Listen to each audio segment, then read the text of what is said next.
یہ بتائیے گا کہ تحریک لبیک سے اب لوگوں کی بہت توقعات وابستہ ہو گئی ہیں، اگرچہ کہ یعنی میں ابھی بتا رہا تھا اسی پروگرام میں کہ واحد پارٹی ہے جس کا میڈیا نے بائیکاٹ کیا، لیکن اس کے باوجود بھی کتنی اللہ تعالیٰ نے اس کے اندر برکت عطا فرمائی۔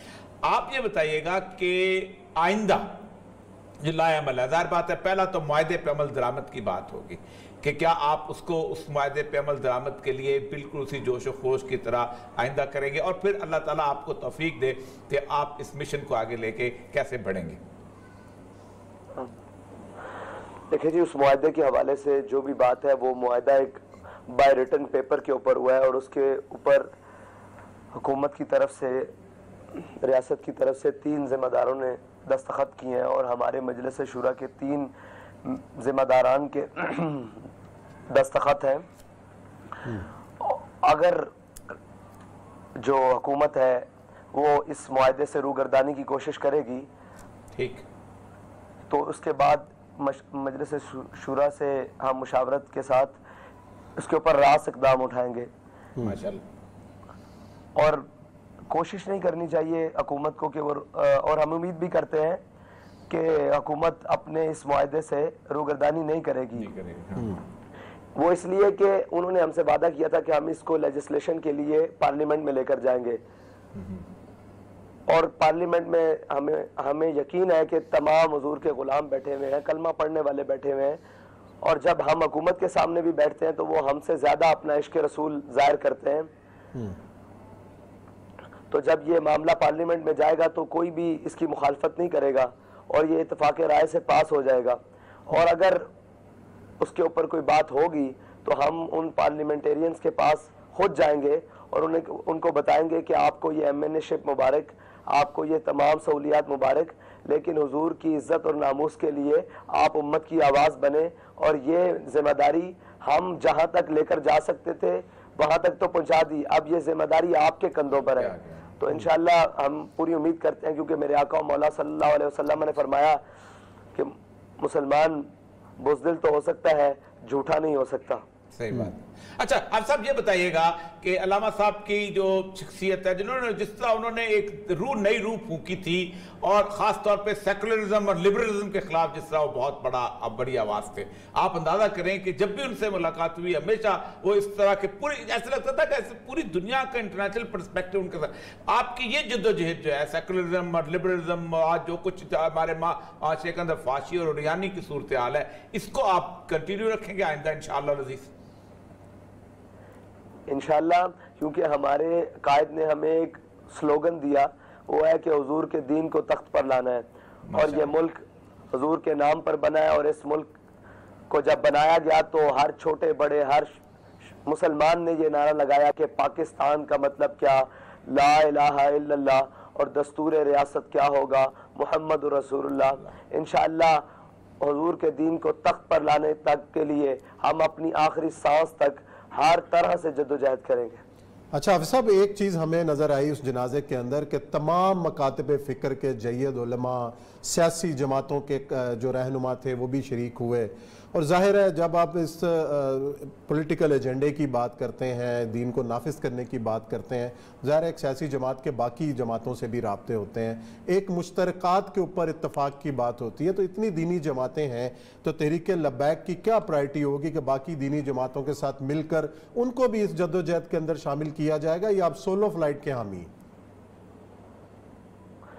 نہیں جی، سیاست میں تمام دروازے کھلے رکھے جاتے ہیں، لیکن مسئلہ یہ ہے کہ اس کے اندر، ہماری سیاست کے اندر سب سے پہلے حضور کی شریعت کا معاملہ ہے، حضور کی ناموس کا معاملہ ہے، حضور کی ختم نبوت کا معاملہ ہے۔ جب وہ لوگ ہماری اولین ترجیح پر آ جائیں گے تو ہم ان سے بیٹھ کر بات کر سکتے ہیں، لیکن اگر وہ اپنی ہی ترجیحات کو آگے رکھیں اور ہم سے یہ توقع کریں کہ ہم کسی کے بارے میں نرم گوشہ رکھتے ہیں یا ہم کسی کے ساتھ مل جائیں گے، تو یہ کیسے ممکن ہے؟ ہم فیض آباد میں شیل کھاتے رہیں، فیض آباد میں لاشیں اٹھاتے رہیں، ختم نبوت کے لیے سارے معاملات کرتے رہیں، اور کسی کے لبوں کو جنبش تک نہ آئے، تو ہم کسی کی سیاسی ترجیحات یا کسی کے رنگین نعرے یا کسی کی ذاتی مفادات کے اوپر کیسے جا سکتے ہیں چل کے؟ پہلے تو وہ ہمارے ساتھ اس معاملے پر آئیں جو معاملہ ہمارے ایمان کی اساس کا ہے، پھر ان سے دوسرے معاملات پر بیٹھ کے بات کی جا سکتی ہے۔ اچھا یہ بہت امپورٹنٹ اہم ترین چیز ہے کہ خود بھی آیا دین آیا. مجھے اطلاع یاد ہے کہ ایسا وہ نعرہ لگایا کرتے تھے کہ کیفیت طاری ہو جاتی تھی. اصل میں دین کے نفاذ کے لیے آپ نے کتنی خوبصورت بات کی, ترجیح اول آپ کی جو ہے اس کے اوپر طے کر دیا جائے. تو ترجیح اول کے حساب سے مجھے لگتا یہ ہے کہ آپ کو تو باقی کتنی بڑی تمام سیاسی پارٹیوں کے مقابلے میں کھڑا ہونا پڑے گا. تو یہ مجھے بتائیے گا کہ آپ کی آئندہ جو ہے اس اتنے بڑے کراؤڈ کی تنظیم سازی جو ہے اور اس کو ایک لڑی میں پرونا اور اس کے ساتھ ساتھ آئندہ کی صورتحال کہ آپ کیسے اس کے لیے تیاری کرنا, اس کے لیے آپ کیا لائے عمل ہے؟ دیکھیں ہمارے قائد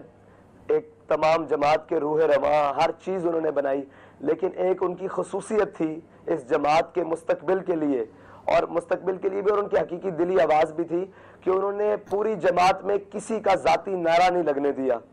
بلکہ اپنا بھی ذاتی نعرہ نہیں لگنے دیا. اور جب بھی مجھے امید ہے اس امت مسلمہ کے, ان مسلمانوں کے بیٹوں سے, ان پاکستانی باسیوں سے امید ہے کہ جب بھی میدان میں یا کسی بھی گراؤنڈ میں, کسی گلی کوچے نگر میں لبیک یا رسول اللہ کا نعرہ لگے گا تو یہ قوم اسی طرح جمع ہو جائے گی حضور کی غلامی میں اپنا اظہار وفا کرنے کے لیے. جی بہت اچھی ہے, یہ بہت بڑی بات ہے, یہ باقی صحیح بات ہے. انہوں نے کسی پیر کا نعرہ لگنے دیا, نہ اپنا نعرہ لگنے دیا. تو ابھی بریک پہ رہیے گا. اچھا یہ بتائیے گا کہ آئندہ کی جو اگلی صورت آ رہی ہے, ظاہر بات ہے کہ الیکشنز کو تو بھول جائیں, فی الحال تو جو اس طرح کی رو آ رہی ہے حالات کی اور انڈیا کی اور باقی, آپ کا اگلے آئندہ فوری طور پہ جو ہے اس تنظیم کو زندہ رکھنے, کیونکہ اب علامہ صاحب نے جاتے جاتے تنظیم کو اتنا بڑا زندگی دے دی ہے کہ جس کے لیے آپ کے کندھوں پہ بہت بوجھ آئے گا, آپ کے روز دعائیں انہوں نکلتی ہیں. یہ بتائیے کہ آئندہ آپ فوری طور پہ کس طرف صورتحال کو لے کے جانا چاہتے ہیں؟ انشاءاللہ جی ابھی تو تعزیتی ریفرنس جی بالکل ٹھیک ہے جاری ہیں, لوگ ٹائم مانگ رہے ہیں اس حوالے سے, اور حضرت کا چیلم ہے. اس کے بعد انشاءاللہ ہم اپنی تنظیمی سرگرمیاں اور سیاسی سرگرمیاں تمام بیک وقت آغاز کریں گے ان کا, اور اس کو ان شعبہ زندگی تک بھی لے کر جائیں گے جہاں علامہ صاحب سے نفرت رہی ہے اور ان کو پسند نہیں کیا جاتا رہا, اور کچھ غلط فہمیاں جن لوگوں نے پیدا کی رکھی ہیں کہ علامہ صاحب کون تھے. ہم دروازہ دستک ہر گلی میں جا کر یہ بتائیں گے کہ علامہ خادم حسین رضوی کی فکر کیا تھی اور وہ کیا چاہتے تھے اور وہ کیا کر گئے. صحیح بات, صحیح. اچھا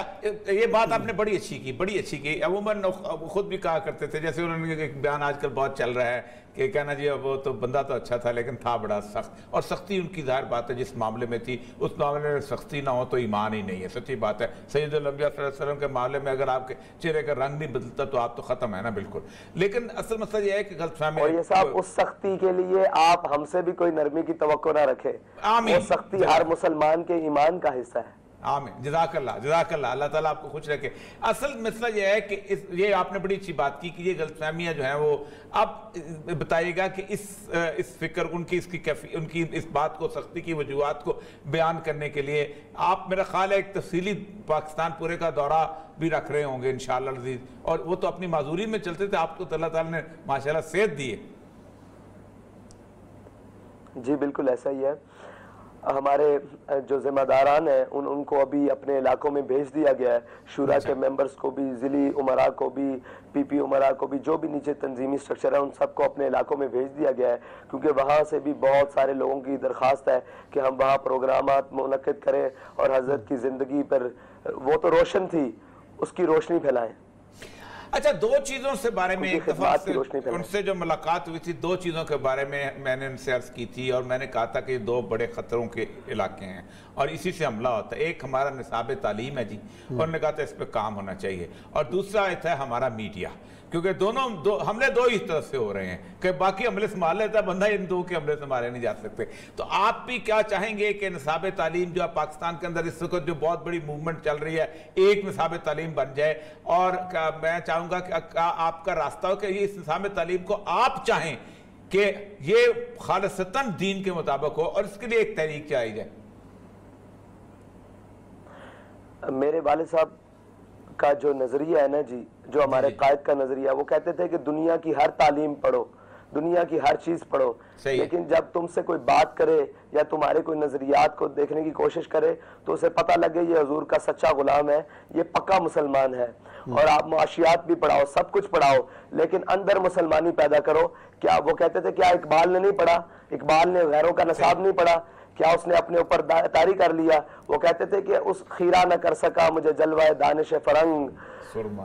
میری آنکھ کا سرما تھا خاک مدینہ و نجف. تو وہ کہتے تھے ان کی آنکھوں میں خاک مدینہ و نجف ڈال دو، ان کو جو مرضی پڑھاؤ، ان کو دنیا کی کوئی چیز اثر نہیں کر سکے گی. انشاءاللہ ہم بھی اس کے مطابق، ہمارے احباب جو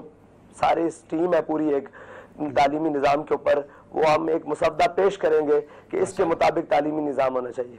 اچھا، کو آپ ان کی پارٹی کا کوئی تھنک ٹینک بنایا ہے؟ جیسے اوریہ صاحب نے کئی بات، انہوں نے مجھے یاد ہے جب مل کر آئے تو یہی بات کہی تھی کہ نصاب تعلیم کے حوالے سے کام کرنے کی شدید ضرورت ہے. تو ہم نے دیکھا کئی جو دینی جماعتیں ہیں انہوں نے اپنا ایجوکیشنل نیٹ ورک بڑا مضبوط انداز میں بنایا ہوا ہے. سکولز ہیں، کالجز ہیں، ایون کئی یونیورسٹیز تک جو ہے نا وہ آن کرتے ہیں تاکہ ایک نوجوانوں کی تربیت کی جائے اپنے انداز کے اندر اور ان کو دین کے مطابق کھڑا کیا جائے. تو تحریک لبیک کی جو پرائرٹیز کے اندر یہ بھی شامل ہے کہ ایسے ادارے قائم کیے جائیں جہاں پر جو ہے وہ جدید خطوط کے ساتھ ساتھ ہم دین کی بھی تعلیم دیں. جی بالکل ایسا ہی ہے. ہمارے قائد محترم کا یہی نظریہ تھا کہ ایسی تعلیم، لیکن اس سے پہلے وہ ایک چیز بیان کرتے تھے کہ اس تعلیم کو پڑھانے کے لیے لوگ بھی تو تیار کیے جائیں. فرماتے تھے کہ کورس 2 حرفی سکھاتے ہیں، آدمی آدمی بناتے ہیں. تو ہم کورس بھی بنا رہے ہیں اور وہ افراد بھی تیار کر رہے ہیں جو اس کو بتا سکیں کہ یہ نظریات ہیں کیا اور یہ ان کے فوائد کیا اور ان کو ہم نے پڑھانا کیسے اور لوگوں کے دلوں میں ان کو سمانا کیسے. اچھا، ایک اہم چیز جو ہے آپ صاحب، ایک اہم چیز جو ہے، اگرچہ کہ مجھے پتا ہے کہ میڈیا والے آپ کو پسند نہیں کرتے، بڑی مشکل، ہم جیسے آپ کو لے کے آتے ہیں، آپ سوچ سکتے کتنی مشکلوں سے کرتے ہیں اور کتنے ہم پہ افطار چکتے ہیں. لیکن صرف یہ ہے کہ اب میڈیا کے اندر آپ کا ایک میڈیا کا نیٹ ورک بننا چاہیے تاکہ میڈیا کے سامنے آپ اپنی پکچر بھی رکھیں. اگرچہ کہ آپ سوشل میڈیا پہ آپ کمال ہیں، آپ نے بڑے بڑوں کو شکست دے کے رکھی ہوئی ہے اور بڑا کمال کیا، لیکن جو مین میڈیا ہے اس کے اندر آپ نے کوئی پالیسی بنائی کہ اس تک آپ کیسے پہنچیں گے؟ جی پالیسی بنے گی، ابھی تک بنائی تو نہیں. سچ بات یہ ہے بنائی انشاءاللہ آنے والے وقت میں کوئی بہتر اصلاحات لا کر اس کو لائن اپ کریں گے. جی انشاءاللہ. آپ مزید آپ خود کیا کہنا چاہتے ہیں؟ آج میڈیا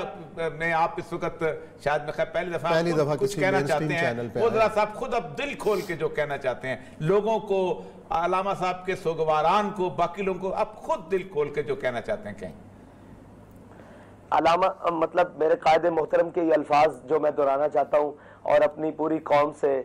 اور پورے پاکستان کے باسیوں سے یہ کہنا چاہتا ہوں کہ میرے والد نے کہا تھا نہ ہم نے آپ سے کچھ لینا ہے نہ ہم نے آپ کو کچھ دینا ہے. ہمارے مقاصد کو سمجھو، ہم تو حضور کے دین کے لیے نکلے ہیں، بے سر و پا نکلے ہیں، اور ہم حضور کے دین کے لیے آپ چلو یا ساتھ نہ چلو، ہم حضور کے دین کے لیے اپنی تن من دھن کے ساتھ حاضر ہے. اور ہمارے قائد کے سامنے جب یہ نعرہ لگایا جاتا تھا کہ قائد قدم بڑھاؤ ہم تمہارے ساتھ ہیں، تو وہ فرماتے تھے کہ ہم تو گردنیں بڑھا چکے ہیں، اب آپ کا انتظار ہے. تو ہم بھی یہی کہتے ہیں کہ ہم اپنا سب کچھ بڑھا چکے ہیں، اب قوم کا انتظار ہے کہ وہ اپنے کب درست فیصلے کرے گی اور کب اس نہج پر پہنچے گی اور کب ان